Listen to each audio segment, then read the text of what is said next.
তারা আমাদেরকে মহতি মজলিসের প্রতিযোগিতামূলক মজলিসের শেষ পর্যন্ত আসার তৌফিক দান করেছেন এবং প্রত্যেক প্রতিযোগীকে তার প্রতিযোগিতায় অংশগ্রহণ করার মতো তৌফিক দান করেছেন। এই জন্য আমরা সবাই শুকরিয়া বলি আলহামদুলিল্লাহ। তো ভাই, আমরা সবাই কিন্তু এখানে এসে বক্তব্য দিতে পারিনি। যাদেরকে বাছাই করা হয়েছে, যারা বাছাইকৃত হয়েছে, তারাই এখানে এসে বক্তব্য দিতে পেরেছে। আবার ওখান থেকেও 1, 2, 3 সর্বোচ্চ 4 পর্যন্ত বাছাই করা হবে।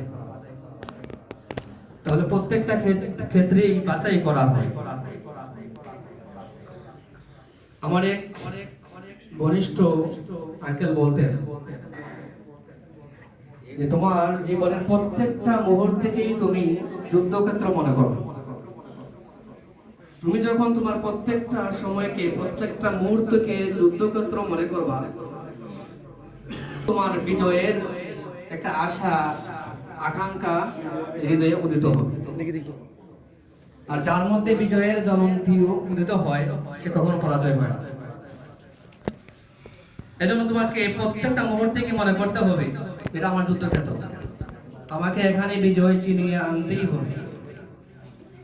তো যারা বছরের শুরু থেকে নিয়ে প্রত্যেক সেটা দিয়েছেন, গজলে অংশগ্রহণ করেছেন, ওখান থেকে বাছাই করে আজ তারা ফাইনালি এখানে এসে বক্তব্য দিয়েছেন এবং তারা পুরস্কৃত হবে ইনশাআল্লাহ। এজন্য আমি তাদেরকে মুবারকবাদ জানাই আমার পক্ষ থেকে এবং আমাদের আসাতিজা কেরামের পক্ষ থেকে তাদেরকে মুবারকবাদ জানাচ্ছি। বিশেষ করে যারা এই আয়োজন করেছেন তাদের সবাইকে আমি মুবারকবাদ জানাচ্ছি, ধন্যবাদ জানাচ্ছি। জাযাকুমুল্লাহু আহসানাল জাযা। তো ভাই, সামনে আমাদের বিশেষ একটা পরীক্ষা, বোর্ড পরীক্ষা প্রত্যেকটা ক্লাসেরই আছে, হেফজখানারও আছে, নুরানিরও আছে এবং কিতাবখানা তো আছেই। একটু যে কথা বললাম, প্রত্যেকটা মুহূর্তে তোমার জন্য যুদ্ধক্ষেত্র, হয় তুমি বিজয়ী আর না হয় পরাজয়ী। তুমি ডিসাইড করবা, সিলেক্ট করবা, তুমি তাইন করবা কোনটা নিবা, বিজয় নিবা নাকি পরাজয় নিবা। যদি তুমি বিজয় নিতে চাও তাহলে পরিশ্রম ব্যতীত পারবা না। পরিশ্রম করতেই হবে, মুজাহাদা করতেই হবে, ত্যাগ তিতিক্ষা তোমাকে করতেই হবে।